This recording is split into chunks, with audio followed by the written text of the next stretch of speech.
Salam alaikum wa rahmatullahi wa barakatuh. Bienvenue dans ce nouveau cours. Aujourd'hui, on va parler des fi'il mudari au passif. Donc, dans le dernier cours, on a vu comment rendre les fi'il mardi, donc les verbes au passé passifs. Et dans ce cours, on va voir la même chose, mais pour le présent. Donc, les verbes au présent, les fi'il mudari, comment on va les rendre passifs. Donc, c'est très simple. Il faut juste suivre ces deux petites étapes. Donc, la première lettre que vous voyez, vous mettez un ou. Les autres, vous mettez des a.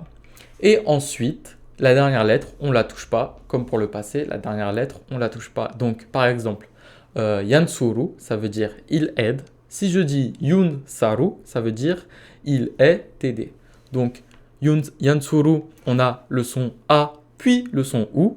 Mais quand on a le son OU, puis le son A, on sait que c'est passif. Donc, dès que vous entendez un fi'il mudari et que le verbe, vous entendez OU, et après vous entendez la terminaison, vous savez que ce verbe, il est passif. Donc, voilà.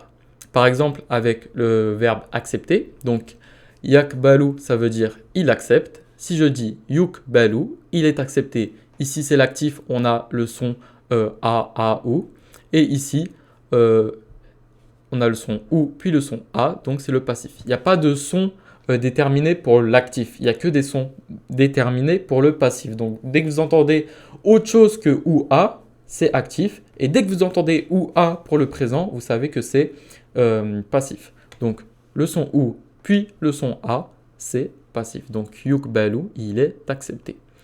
Donc, du coup, le tableau des verbes au présent, au passif, ça va donner ça.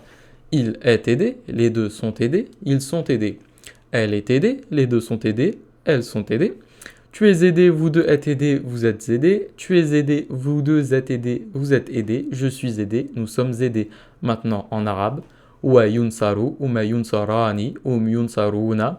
Iya tunsaru, uma tunsarani, unna yunsarna. Anta tunsaru, antuma tunsarani, antum tunsaruna, anti tunsarina, antuma tunsarani, antuna tunsarna. Ana unsaru, narnu nunsaru. Vous voyez que ici, ana unsaru, on a bien le ou et le a. Et narnu nunsaru, on a aussi bien le ou et le a. Peu importe que ce soit un elif ou un nun, on remplace quand même les voyelles. Donc ici, petit exercice, il faut juste transformer ces verbes qui sont actifs, les transformer au passif. Donc, yajmeru, ça va donner yujmeru. On a juste à mettre le ou, puis le a. Donc c'est très simple. Yarudhu, ça va devenir yuradhu. Yurallimu, ça va devenir yurallamu. Yarluku, ça va devenir yurlaku. Yabrathu, ça va donner yubrathu. Yunshi'u, ça va devenir yunsha'u. Yukotilu, ça va devenir yukotalu. Et yatakobbalu, ça va devenir yutakobbalu. Donc voilà, j'espère que vous avez bien compris. Retenez bien que le son ou puis le son a, c'est le passif. Salam alaikum wa rahmatullahi wa barakatuh. Prenez soin de vous.